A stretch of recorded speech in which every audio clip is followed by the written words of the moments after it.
You're watching South Asia Newsline, and here are the top stories we are tracking for you on Thursday, the 30th of October. Bihar poll battle heats up as PM Modi and Rahul Gandhi hold mega rallies.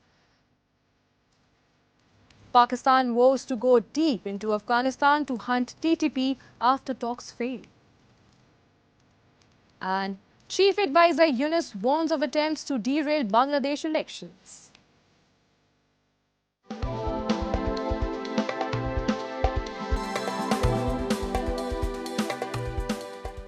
And now for all the details. Campaigning for the Bihar Assembly elections 2025 has reached its peak as India's Prime Minister Narendra Modi, Home Minister Amit Shah and opposition Congress leader Rahul Gandhi all held mega rallies across the poll-bound state on Thursday. PM Modi, in his rallies in Muzaffarpur and Saran, attacked the opposition and accused the Congress of plotting to weaken its ally, the Rashtriya Janata Dal. He accused Bihar politics has been about guns, cruelty and corruption under the previous governments and there is no trace of development. With Bihar being one of India's most populous and culturally vibrant states, the outcome here could shape the political momentum ahead of elections in Assam, West Bengal and Tamil Nadu early next year. As the campaigning intensifies, all eyes are now on Bihar.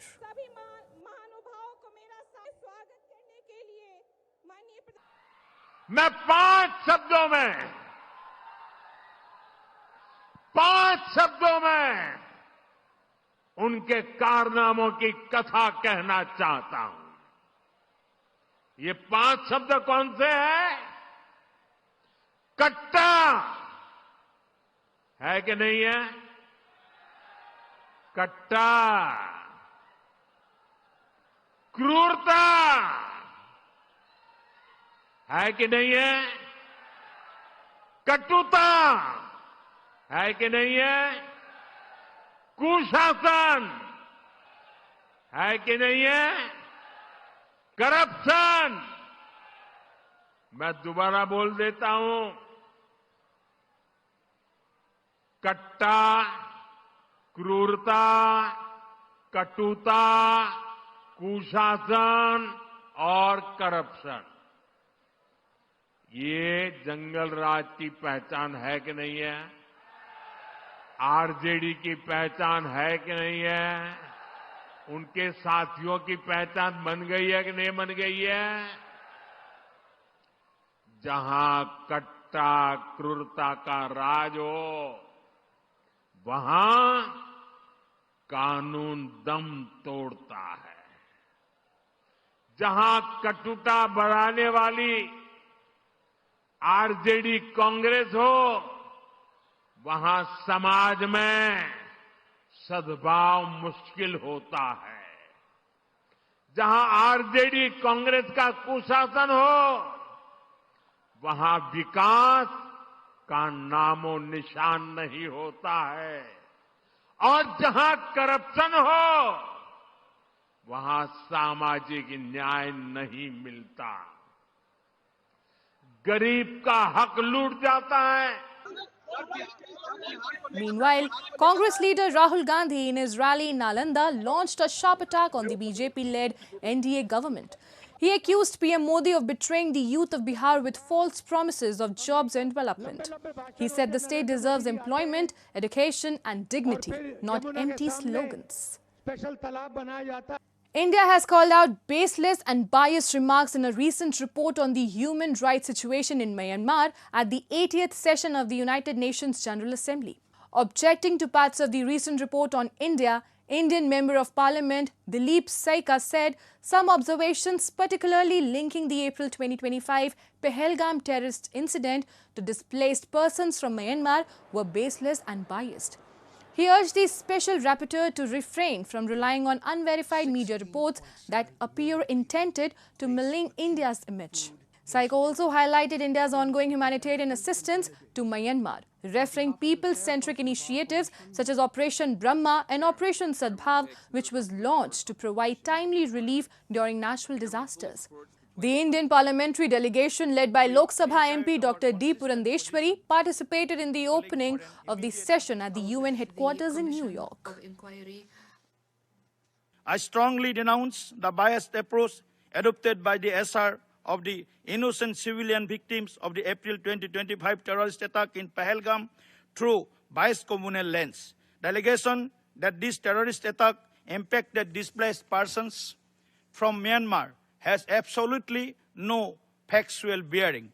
My country rejects such prejudiced and blinkered analysis by the special reporter. I would also clarify at this forum that my country is seeing an alarming level of radicalization among the displaced persons, leading to consequential pressure and impact on the law and order situation. I would also urge the SR not to depend upon unverified and skewed media reports whose sole purpose appears to be maligning my country, where people of all faiths live, including more than 200 million Muslims, which is about 10% of the world's Muslim population. In a major escalation of rhetoric, Pakistan's Defence Minister Khwaja Asif has reiterated that Islamabad will adopt a confrontational approach towards the Afghan Taliban regime, accusing Kabul of harboring and supporting the Tehreek-e-Taliban Pakistan. Local media reported Asif warned that Pakistan will strike again and again if attacks originated from Afghan soil continue. Kabul has, however, denied the charges, saying it has no control over the group. Dozens have been killed this month in the worst Afghanistan-Pakistan border violence since the Taliban's 2021 takeover. The clashes began after Pakistani airstrikes in Kabul and other areas claiming to target the TTP. In retaliation, the Taliban attacked Pakistani military post along the 2,600-kilometer border, which remains closed. Despite a Doha-brokered ceasefire on October 19, a second round of talks in Istanbul have failed and deadly clashes have continued on both sides. Enforced disappearances continue to haunt Balochistan, with rights groups alleging fresh abductions to students by Pakistani security forces. Activists say these cases reflect a systematic campaign of fear and repression against voices of dissent in the region. PANC, the Baloch National Movement's Human Rights Department, said on Thursday that Pakistani security forces have forcibly disappeared two students, 17-year-old Bazan and 19-year-old Jahanzeb, from Washuk district on October 28. Balochistan has seen a spate in enforced disappearances this month. Earlier, the Baloch Voice for Justice reported that on October 23, Frontier Corps and military intelligence officials abducted Hamud, Haroon, and Fahad Baloch from Kek district, while another student, Asim Nawaz, was taken from Panjgur on October 17. These abductions show a pattern of state-backed repression targeting Baloch minors and students, Baloch Voice for Justice said, urging the UN and global rights groups to act.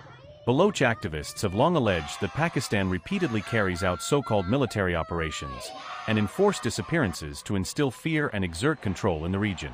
The victims mostly include political workers, journalists, human rights activists, and students, who raise their voices against injustice and demand self-determination. Bangladesh Interim Government Chief Advisor Muhammad Yunus on Wednesday voiced concerns that forces from home and abroad could attempt to thwart the upcoming general elections over exclusions of deposed Prime Minister Sheikh Hasina's Awami League from contesting in the elections.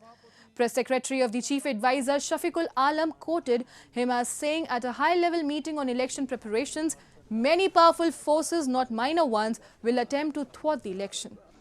Sudden attacks may come and we must overcome them. The remarks came on the same day Bangladesh's ousted PM Sheikh Hasina gave interviews to foreign media outlets claiming mass boycott of elections after her party was barred from contesting the polls. The activities of the Awami League have been banned under an executive order citing national security threats, and Hasina and several party leaders have been charged with trial in absentia. She has denied the accusations. Moving on. A private helicopter flying to rescue stranded trekkers near the Everest base camp crashed while trying to land, Nepal Civil Aviation Authority informed on Wednesday. The Nepali and Chinese sides of the Everest region were closed to tourism on Wednesday due to heavy snow brought by cyclone winds. As heavy snow and rain continues to batter Nepal, authorities have also issued alert in 26 districts of 3 provinces and warned of possible flooding in several rivers as water level rises. Landfall process by the severe cyclone Montha began on Tuesday as it hit the Indian states of Andhra Pradesh and Odisha, killing at least one person in the eastern coastal region. And that's all in tonight's edition. We will see you same time tomorrow. Till then, good night.